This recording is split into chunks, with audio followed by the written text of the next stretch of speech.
জিনিসটা দেখে কতটা লোভনীয় মনে হচ্ছে বলুন তো। খুবই লোভনীয়, রসালো একটা জিনিস দেখে সত্যিই মনটা ভরে যাচ্ছে। তো আমার তো বানাতে সত্যিই ভালো লেগেছিল। তো হ্যালো বন্ধুরা, কেমন আছেন সবাই? প্রবাসী মৌবনে সবাইকে স্বাগত জানিয়ে আজকের এই ভিডিওটা শুরু করছি। এই ভিডিও ব্লগটা আজকে একটা মিষ্টি দিয়ে, পান্তুয়া মানে রসগোল্লা দিয়েছি, পান্তুয়া বানাইনি। এটা বলতে পারেন এক রকমের প্রায় পান্তুয়া, বা এটা গোলাপ জামুন। তো সেইভাবে আমি একেবারে ঘরোয়া উপকরণ দিয়ে বানাতে চেষ্টা করেছি। বাড়িতে আমরা যা পাই সেটা দিয়েই কি বানানো যায়। এখানে আমি নিয়েছি তার জন্য 1 বাটি ময়দা, আর ওই বাটিরই মাপে 1 বাটি গুঁড়ো দুধ। তো আপনারা ময়দার পরিবর্তে আটা ব্যবহার করতে পারেন, এতে কিন্তু স্বাদের কোনো হেরফের হবে না। আর এর 4 ভাগের 1 ভাগ নিয়েছি সুজি। আচ্ছা, এখানে আমি বলি আপনাদের, এখানেই আপনারা দিয়ে দেবেন 1 চামচ হচ্ছে খাবার খাবার baking soda, sorry baking powder দেবেন 1 চামচ, আর বেকিং সোডা দেবেন 1 চামচের হাফ চামচ। মানে সোডার পরিমাণটা কম আর বেকিং পাউডারের পরিমাণটা বেশি। আর 2 চামচ আমি একেবারে খাঁটি ঘি ব্যবহার করেছি। আপনাদের কাছে যেটা আছে সেটাই ব্যবহার করবেন। এতে তেলও ব্যবহার করতে পারেন, কিন্তু তেলটা দিলে স্বাদটা অতটা ভালো আসবে না। ঘিয়ের যে একটা সুন্দর গন্ধ সেটা কিন্তু পাবেন না। আচ্ছা, এবার ভালো করে সবটা মিশিয়ে নিয়েছি। এবার রুম টেম্পারেচারে রাখা 1 কাপ দুধ, মানে যে বাটির পরিমাণে আমি সব নিয়েছি সেই বাটির পরিমাণে 1 বাটি দুধ ছিল, ছোটো বাটির। এখানে সবটা দুধ লাগবে না, তাও আমি আপনাদের সুবিধার্থে বললাম, একটুখানি রয়ে যাবে। যেহেতু এখানে গুঁড়ো দুধ দেয়া আছে, এইখানে এই দুধটা আমি যখন অল্প অল্প করে দেবো, এটা একটু চিটচিটে ভাব এসে যাবে। তাই খুব সামান্য দুধে আপনারা এইটা বানিয়ে নিতে পারবেন। এখানে আপনারা জলও ব্যবহার করতে পারেন, বাট দুধটা দিলে খেতে একটু ভালো লাগবে আর কি, তার জন্য। আচ্ছা, এবার বলি, গুঁড়ো দুধের পরিবর্তে আপনারা যদি মানে গরুর দুধকে ঘন করেও ব্যবহার করেন তাও চলবে, কিন্তু সেক্ষেত্রে গুঁড়ো দুধের স্বাদটা আলাদা হবে, ওটা একটু আলাদা হবে। যাই হোক, আমি এইভাবে মাখিয়েছি। এবার বলি, আমি এখানে কিন্তু বেকিং সোডা আর বেকিং পাউডারটা দিতে ভুলে গেছিলাম, তাই আপনাদের আগে বলে দিলাম। আমি এবার দেখুন কিভাবে পরে যদি ভুলে যান কেউ কখনো, তাহলে আমি যেভাবে করেছি এভাবেও করতে পারেন। এই দেখুন, আমি নিলাম 1 চামচ বেকিং পাউডার। আমি 1.5 চামচ এখানে নিয়েছি, যেহেতু আমার পরিমাণটা অনেকটা বেশি হয়ে গেছে। দেখলাম যে না, মিশ্রণটা বেশি। এখানে ওইটার ঠিক 1 চামচের মানে হাফ চামচ বেকিং সোডাটা আমাকে কম ব্যবহার করতে হবে। এবার এখানে দুধটা যখন আমি ঢালবো, দেখুন কতটা ফ্লাফি হয়ে যাবে। এই যে ঢাললাম, এবার চামচটা দিয়ে যখন মেশাবো পুরো বাটি ভর্তি হয়ে যাবে।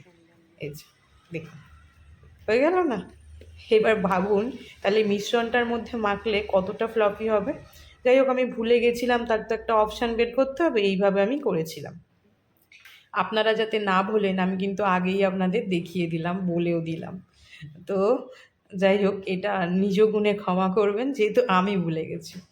তো এখানে এটাকে এবার, যেহেতু আমি এটাকে পরে দিয়েছি, তাই আমাকে মাখতে হবে অনেকক্ষণ থেকে। দেখুন সব মিশ্রণটা কতটা টাইট টাইট লাগছে না? এবার এইটা দেওয়ার পরে যখন আমি মাখবো, তখন আরও বেশি মানে পাতলা হয়ে যাবে মিশ্রণটা, মানে চিটচিটে ভাব আরও বেশি হয়ে যাবে। ওরকমই দরকার, এতটা টাইট হলে আবার মিষ্টিটা সফট হতে টাইম লাগবে। যদি আপনাদের ক্ষেত্রে টাইট হয়েও যায়, চিন্তা করার কিছু নেই, যেহেতু এখানে সুজি আছে, একটু বেশিক্ষণ রেস্টে রেখে দেবেন, দেখবেন মানে মাখাটা একটু শক্ত হয়ে গেছে। আমি তাড়াতাড়ি বানানোর জন্য আমার তাড়াহুড়ো ছিল সময়ের অভাবে, আমি বেশিক্ষণ রেস্টে রাখিনি। আমি 10 মিনিট রেস্টে রেখেছি। আপনারা যদি আধ ঘন্টা 40 মিনিট রেস্টে রাখেন, তাহলে মিশ্রণটা অনেকটাই শক্ত হয়ে যাবে। যাই হোক, এখানে আমি রসের জন্য নিয়েছি ওই বড় বাটির 1 বাটি হচ্ছে চিনি, আর 2 বাটি হচ্ছে ওই পরিমাণে জল। মানে যা চিনি তার ডবল জল। একটু ফোটাবো, একদম বেশি আঠালো আঠালো হবে না, মানে চিটচিটে হবে না রসটা। জাস্ট 2-3টে বলক এলেই আমি ওটাকে অফ করে দেবো। আবার একদম পাতলাও হবে না, মোটামুটি একদম হালকা একটু চিটচিটে এলেই নামিয়ে দেবো। আচ্ছা, হাতে তেল মেখে নিয়েছি, নিয়ে এরকম আমি গোল গোল আকারে শেপ দিচ্ছি। যে যেরকম শেপ দিতে পারে, লম্বাও দিতে পারে, গোলও দিতে পারে। আমি 3 রকমের শেপ দিয়েছি। বড় সাইজ করেছি কিছুটা, ছোট সাইজ করেছি কিছুটা, আর চৌকো স্কোয়ারে করেছি কিছুটা। তো দেখুন আপনাদের দেখাচ্ছি আমি করকম করেছি, 3 রকম করেছি, দেখি কেমন লাগে সেজন্য। 3 রকমের মধ্যে ওটা হচ্ছে লবঙ্গ, মানে কি বলবো, চিত্রকূট বলে আমাদের ওখানে কলকাতায়। তো আমাদের এখানে তো মিষ্টি পাওয়া যায় না, পাওয়া যায় না বলতে কি লাড্ডু আর ওই সন্দেশ, সেই মানে সব ময়দার, তাও বানাতে পারে না ভালো। কলকাতার মতো মিষ্টি কিন্তু এখানে পাবো না, সেই জন্য আমি আমার মতো করে বানিয়ে নিয়েছিলাম। তবে কিন্তু খেতে খুব সুস্বাদু হয়েছিল। তো এখানে আমি দেখুন আমি চৌকো শেপ নিয়েছি। এটাকে কি হবে, এটা ছুরির সাহায্যে যদি কেটে চৌকো করা যায় তাহলে একদম মানে টেরা বেঁকা হবে না, খুব ভালো হবে, কিন্তু আমি সেটা করিনি, আমি হাতের সাহায্যেই করেছি। এইভাবে সমস্তগুলো করে নিয়েছি, নিয়ে ওইদিকে কড়াইতে তেল গরম করতে দিয়ে প্রথমেই দুটো দিয়ে দিয়েছিলাম, তারপরে আস্তে আস্তে একটা একটা করে গোল করছি আর দিচ্ছি।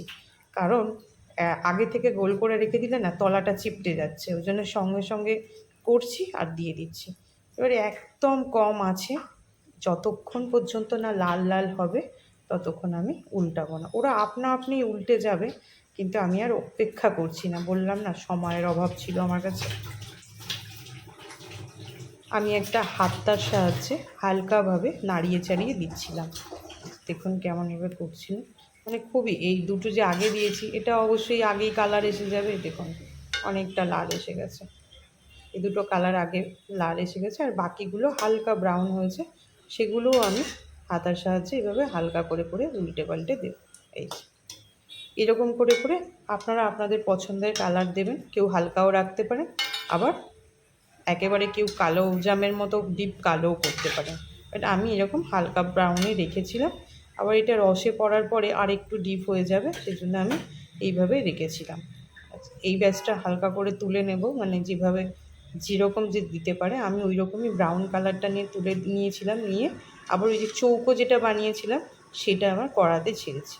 এর কী হচ্ছে, আমি যখন ছাড়ছি তখন একা হাতে ভিডিও করছি তো, আর সেই মুহূর্তটা আর আপনাকে মানে আপনাদেরকে দেখাতে পারলাম না, সেই জন্য সব কটা আস্তে আস্তে ছেড়ে তারপরে আবার ভিডিওটা শুরু করেছি।